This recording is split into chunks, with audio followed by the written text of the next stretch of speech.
Hello, everyone. Welcome to Myanmar Education Nation. Today, I'm going to read the African tale, Why the Clouds Sit on Top of the Hill. This is the title. This story is suitable for young listeners. Here, we teach this story and we do some listening and speaking activities for grade two level students. So let's read this story. After that, you can check the story in the link in the comment box. And you can also do some activities for the story. And also, if you have any questions, you can leave your message in the comment section. So let's get started. I'm going to read the story for you and I will give you some PDF files in the link on my website. So you can go and check and download the PDF and do some exercises, activities. So let's get started. Tales from Africa.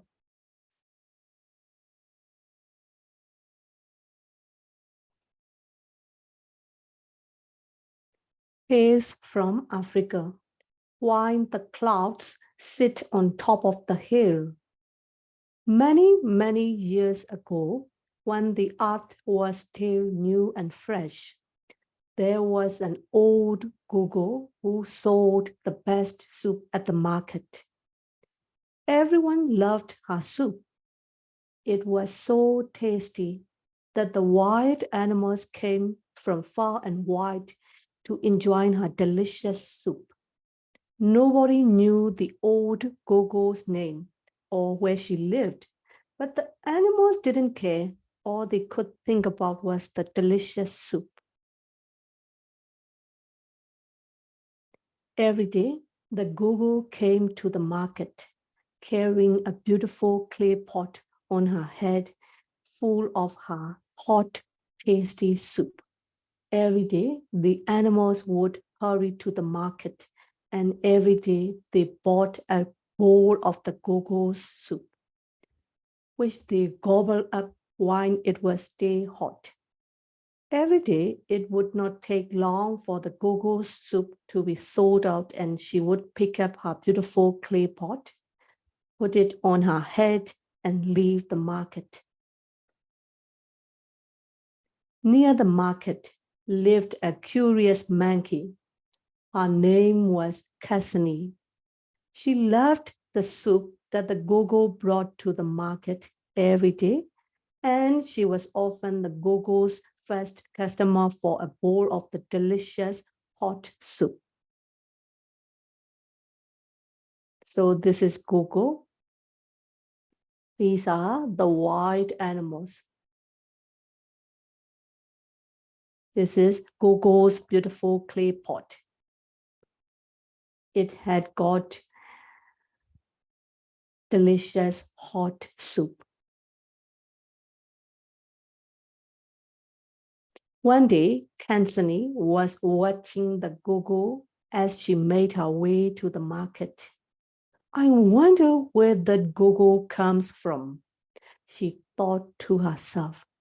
If I knew where the soup came from, then I could go and get some whenever I wanted. Kansani watched the gogo all day. When she had sold out her delicious soup, picked up her beautiful clay pot, put it on her head, and left the market. Kansani decided to follow her. The gogo walked and walked for a very long time. She walked up a steep hill and through a thick jungle, and all this time, Kansani followed slightly behind her. Soon, it started to get dark and Kansani was afraid. But the thought of the gogo's delicious hot soup made her feel brave and she kept on going. At last, the gogo came to a small mud hut on the top of a high hill. Anthony sneaked up to the entrance to the hut and peeped in. There, in the middle of the floor, sat a big black whitey pot. Wow, whispered Anthony to herself. That whitey is bigger than me. She wept as the gogo left the hut to go down to the river to fetch water. I'm so tired and hungry after that long walk. I'll quickly steal some of Gogo's delicious hot soup before she returns.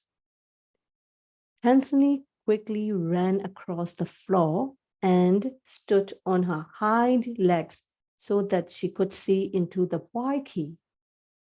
But when she looked into the Waikiki, it was empty. Anthony could not believe her bad luck. She had come so far and was so tired and hungry. So this is Kansanee and this Waikiki. ဒီမှာစလုံးပေါင်းကတော့ Port G လို့ရေးထားမယ်ဒီ South Africa မှာအတန်အတွက်က Waikiki လို့ထွက်တယ်နော်အဲ့တော့ဒီစုပြုတ်တဲ့ O ပြောတာ Just then the gogo came back from the river and Kansanee had to quickly hide away. The gogo sat next to the big black Waikiki and softly started to sing. Magic Waikiki, make hot soup for me. Make hot soup for me. Make delicious soup for me to sell. Make delicious soup for me to sell. And for the animals to buy, and for the animals to buy. Magic Waikiki. Steam started to rise out the Waikiki and the smell of delicious soup soon filled the room. Anthony's stomach started growling. She was so hungry. Soon the room was full of steam which escaped out the open doorway out into the night. The gogo got up and stretched her legs. She walked out of the hut to go and fetch the beautiful clay pot she put her soup into. As soon as she was out of sight, Kansanee ran over to the Waikiki, but when she looked under the Waikiki, there was no fire. It's impossible, she said to herself. How can there be soup with no fire? She stretched up on her hind legs to look into the Waikiki, and sure enough, it was full of delicious hot soup.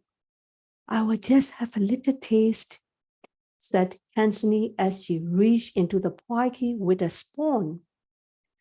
Just as she was about to scoop a spoonful of the delicious hot soup, the gogo walked in and saw Kansanee helping herself to the soup. Oh, she cried, you naughty little monkey.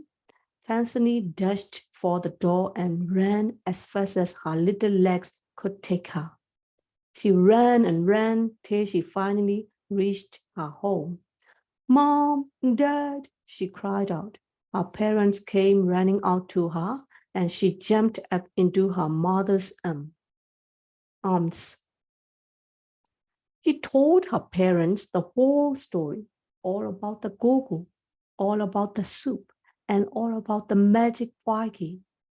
They all looked over towards the hill, and there they could still see the sting-forming clouds at the top of the hill. Yes, we see the sting of the magic Waikiki, they said. From then on, the gogo never came back to the market again. The animals all whispered the story of the magic Waikiki to each other. They were all terrified of the magic of the Waikiki that could cook without fire. Everyone was too frightened to go up to the top of that hill, but every time the clouds gathered at the top of the hill, the animals all said, Look, there is the sting from the magic spiky. So this is an African tale. I hope you enjoy this story. Thank you for listening to my story. The story is from Twinkle Education. Thank you. See you in next video. I'm from Myanmar Teacher Education Nation. Bye for now. Bye bye.